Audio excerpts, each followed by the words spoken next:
여러분 안녕하십니까? 포항 MBC 뉴스투데이입니다.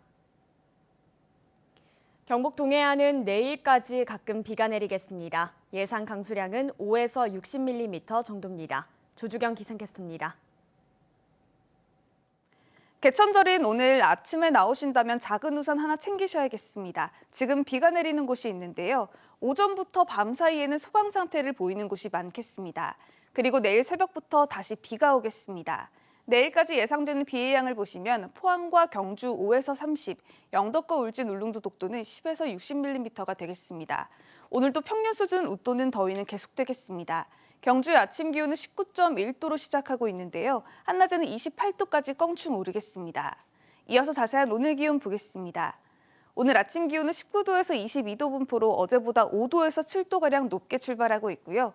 한낮 기온은 울진 27도, 포항과 경주, 영덕 28도까지 오르면서 낮 기온은 경주가 어제보다 2도가량 떨어지겠지만 그 밖의 지역은 어제보다 1도에서 4도가량 오르겠습니다. 울릉도와 독도의 아침 기온은 울릉도 22도, 독도 20도로 시작하고 있고요. 한낮에는 24도 선에 머물겠습니다. 동해바다의 물결은 0.5에서 최고 3m까지 다소 높게 일겠습니다.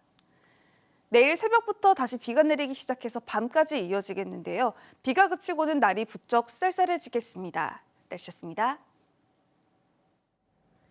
포항역에서 서울 강남권의 수서역으로 가는 고속열차가 없어 많은 시민들이 불편을 겪고 있다는 문제 최근 전해드렸죠.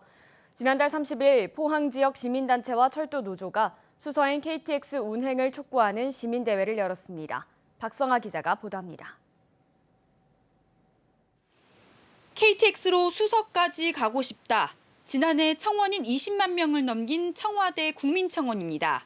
당시 정부는 연말까지 지속적인 논의와 의견 수렴을 거쳐 검토를 완료하겠다고 답했지만 여전히 뚜렷한 대책이 없어 시민들의 불편은 해소되지 않고 있습니다. 포항 지역 시민단체 회원들과 철도 노조원들이 이번엔 포항시청 앞에 모였습니다. 수서행 KTX 즉각 운행하라! 시민들은 포항에서 수서역으로 바로 가는 고속열차가 없어 지역민들이 큰 불편을 겪고 있다고 호소했습니다. 수서 쪽에는 큰 병원들이 많아서 그쪽으로 자주 가요. 서울역에서 지하철을 갈아타야 되고 아니면 대구나 대전 이런 데서 환승을 해야 되니 굉장히 불편하고. 환승하는 것도 힘들 뿐더러 타고 내리는데 중증장애인들은 더더욱 힘든 여건입니다. 철도 노동자들도 한 목소리를 냈습니다. 남는 열차가 없는 SRT와는 달리 KTX는 지금 당장이라도 투입이 가능하다며 철도 공공성을 위해 철도 통합과 함께 조속히 실행해야 한다고 주장했습니다. 고속철도 운영사가 분리되는 바람에 이런 불편을 6년째 겪고 계십니다. 올 연내에 고속철도 통합 여부를 결정하기로 했기 때문에 그와 함께 수서행 KTX에 대한 운행 여부도 국토교통부가 관련 사항을 검토 중이라고 밝힌 가운데 포항시 의회까지 수서행 고속철도 투입을 위해 최선을 다하겠다고 나선 상황. 지역에서도 평등한 교통권을 보장해달라는 목소리는 앞으로 더 커질 것으로 보입니다. MBC 뉴스 박성아입니다. 포항시는 지난달 30일 개원한 북구청 어린이집에서 시간제 긴급 보육 서비스를 시범 운영합니다. 이용 대상은 포항에 주소를 둔 6개월에서 만 5세까지 미취학 아동으로 예약을 통해 하루 최대 4시간까지 아이를 맡길 수 있습니다. 이용 요금은 시간당 4,000원이고 운영 시간은 평일 오후 6시부터 10시, 토요일 공휴일은 오전 9시부터 오후 6시까지입니다. 일과 생활의 균형을 뜻하는 워라밸은 최근 젊은이들이 직장을 선택하는 데 있어서 중요한 기준인데요. 보수적인 직장 문화가 뿌리 깊은 대구에서도 워라밸을 중시하는 기업이 늘어나며 변화의 바람이 불고 있습니다. 권윤수 기자가 취재했습니다. 대구의 한 식료품 제조업체에서 일하는 박병주 씨는 매일 아침 반려견과 함께 출근합니다. 6개월 전에 입사한 박 씨는 반려견이나 반려묘와 같이 출근할 수 있게 한 회사의 복지 제도가 큰 매력이었습니다. CCTV 같은 거 보고 이런 걸 많이 했었거든요. 근데 그런 거 신경 안 쓰고 옆에 바로 보이니까 케어도 되고 아플 때 체크도 할 수 있어서 네, 좋았습니다. 이 회사는 모든 직원에게 매달 10개의 코인을 나눠주고 상황에 맞게 활용하도록 하고 있습니다. 코인으로 간식을 사 먹을 수 있고 10개를 내면 1시간 단축 근무가 가능하고 30개를 모으면 헬스장 등 운동시설 등록에 20만 원을 지원해 줍니다. 출산 축하금과 금연 성공 수당 지급, 영화나 스포츠 경기를 보는 문화의 날도 있습니다. 이런 다양한 복지 제도는 직원들의 업무 만족도를 높였습니다. 직원분들께서 아무래도 개인적인 시간이나 가족들과 함께해서 시간이 늘어나다 보니까 거기에 대해서 제일 최고의 만족감을 느끼시고 그게 업무의 효율과도 좀 연계가 되는 것 같더라고요. 이 업체는 여성가족부로부터 가족 친화기업으로 인증받았고 올해는 가족 친화기업 공모에서 대구 시장상도 받았습니다. 여성가족부는 일과 생활의 균형, 이른바 워라밸을 확산시키기 위해 지난 2008년 가족 친화기업 인증제를 도입했습니다. 대구에선 도입 초기 인증업체가 적었는데 최근에는 많이 늘어 150여 개로 증가했습니다. 가족 친화 기업으로 지정이 되면 지방세 세무조사 유예, 또 경영안정자금 직원 우대, 또 대출금리 우대 등 다양한 혜택을 저희가 제공을 하고 있습니다. 대구시는 공무원 사회부터 워라밸 확산에 앞장서기 위해 유연근무제, 남성 육아휴직제 등을 적극적으로 사용하도록 했습니다. 문제는 중소기업, 영세업체들로의 확산이 필요하다는 것인데 최근 워라밸이 직장 선택의 중요한 기준으로 떠오르면서 작은 업체들도 변화하고 있습니다. MBC 뉴스 권윤수입니다. 경상북도 출자 출연기관 23곳에 대한 경영평가에서 농식품유통교육진흥원과 행복재단이 최고인 S등급을 받았습니다. 한국국학진흥원과 콘텐츠진흥원 등 7곳은 A등급을 받았고 최근 분리가 추진되고 있는 대구경북연구원도 A등급을 받았습니다. 바이오산업연구원과 경제진흥원 등 11곳은 B등급, 독립운동기념관은 C등급을 받았고 최하위인 D등급은 없었습니다. 코로나19 여파로 여객 수가 급감했던 대구공항이 이제 본격적인 회복세에 접어들 것이라는 전망이 나오고 있습니다. 11월부터 일본 노선이 매일 운항할 예정인데 12월에는 대만 등 노선 운항도 재개될 예정입니다. 양관희 기자가 보도합니다. 대구와 일본을 잇는 항공편이 오는 11월부터 다시 열릴 예정입니다. 티웨이 항공은 대구와 일본 3곳을 11월부터 매일 운항하는 노선을 국토교통부에 신청했습니다. 국토부가 허가하면 11월 11일부터 대구와 도쿄를 오가는 노선이 운항합니다. 11월 14일부터는 오사카와 후쿠오카 노선도 운항할 예정입니다. 일본 노선 티켓은 오는 10월 중순부터 판매됩니다. 일본 정부가 외국인을 대상으로 무비자 입국을 허용하면서 대구발 일본행 운항이 재개되는 겁니다. 이번 달부터 개별 여행에 대한 제한이 해제되었습니다. 비자도 해제되었고요.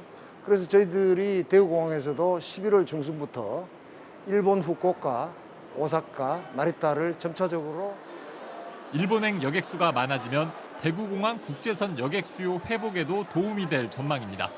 코로나19 전인 2019년에는 대구 일본 국제선 여객 수는 92만 3천여 명에 달했습니다. 대구공항 전체 국제선 여객 수의 36%를 차지해 국가별 노선 가운데 가장 많은 비중을 차지했습니다. 대만과 홍콩도 입국 규제를 최근 완화해 대구 국제선 정상화에 대한 기대가 높아지고 있습니다. 우선 티웨이는 오는 12월부터 대만행 노선을 매일 운항할 예정이고 기존 베트남과 태국 노선을 주 2회에서 4회로 늘릴 계획입니다. 지역 여행사는 하반기 이어질 국제선 직항 노선 재개에 크게 기대하고 있습니다. 지금 이제 일본에 대해서 문의가 다른 지역보다도 월등히 좀 많은 편이죠. 근데 저희들도 제일 불안한 거는 결국은 지금 경기입니다. 코로나 여파에서 벗어나지 못하고 있는 대구공항 국제선 운항이 올해 하반기부터 회복세에 들어갈지 주목됩니다. MBC 뉴스 양관입니다. 경주시는 지역화폐인 경주페이 캐시백 혜택을 연말까지 상향 지원한다고 밝혔습니다. 이에 따라 이달부터 연말까지 매달 30만 원까지 경주페이를 사용할 경우 당초 6%에서 10%의 캐시백 혜택을 받을 수 있습니다. 경주시는 태풍 피해로 소비 심리가 위축되고 고물가가 지속되고 있다며 캐시백 혜택을 늘렸다고 밝혔습니다. 대구지검은 잇따른 스토킹 범죄에 대응하기 위해 전담 수사팀을 구성했습니다. 전담 수사팀은 지난 28일 대구 북구 구구터널 인근에서 발생한 스토킹 살인 미수 피의자를 구속했고 대구지검에서 수사 중인 40여 건을 집중 수사하고 있다고 밝혔습니다. 검찰은 접근 금지 등 피해자 보호 조치를 적극적으로 청구하고 강력범죄로 이어질 위험이 있는 가해자는 구속 수사하거나 유치장이나 구치소 유치 처분을 내려 피해자에 대한 위해를 차단한다는 방침입니다. 울진군은 지역 화폐인 울진사랑카드 할인율을 예산 소진 시까지 할인율을 당초 10%에서 15%로 상향해 적용한다고 밝혔습니다. 울진사랑카드는 올해 사용액이 350억 원으로 30억 원의 캐시백이 지급됐고 이번 달에는 혜택 한도액을 100만 원까지 상향해 지역 경제 활성화에도 큰 도움이 됐습니다. 울진사랑카드는 만 14세 이상 거주지 제한 없이 누구나 발급받을 수 있고 카드 발급과 충전은 모바일 앱을 통해 가능합니다. 물가 오름세 속에서도 대구 경북의 소비자 심리지수가 2달 연속 상승했습니다. 한국은행 대구경북본부의 소비자 동향 조사 결과를 보면 이달 대구 경북의 소비자 심리지수는 96.3으로 지난달보다 1.7포인트 상승했습니다. 앞으로 6개월 후에 생활 형편 전망치가 3포인트가량 올랐고 향후 경기에 대한 전망치도 7포인트 상승해 경기 회복에 대한 기대를 나타냈습니다.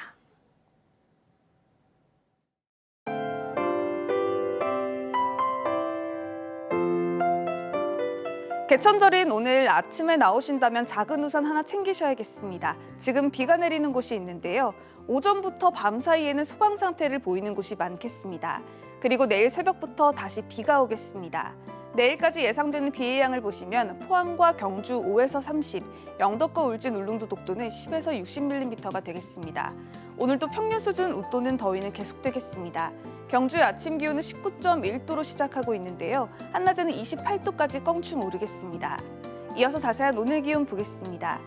오늘 아침 기온은 19도에서 22도 분포로 어제보다 5도에서 7도가량 높게 출발하고 있고요. 한낮 기온은 울진 27도, 포항과 경주, 영덕 28도까지 오르면서 낮 기온은 경주가 어제보다 2도가량 떨어지겠지만 그 밖의 지역은 어제보다 1도에서 4도가량 오르겠습니다. 울릉도와 독도의 아침 기온은 울릉도 22도, 독도 20도로 시작하고 있고요. 한낮에는 24도 선에 머물겠습니다. 동해바다의 물결은 0.5에서 최고 3m까지 다소 높게 일겠습니다. 내일 새벽부터 다시 비가 내리기 시작해서 밤까지 이어지겠는데요. 비가 그치고는 날이 부쩍 쌀쌀해지겠습니다. 날씨였습니다. 이상으로 포항 MBC 뉴스투데이를 마칩니다. 여러분 고맙습니다.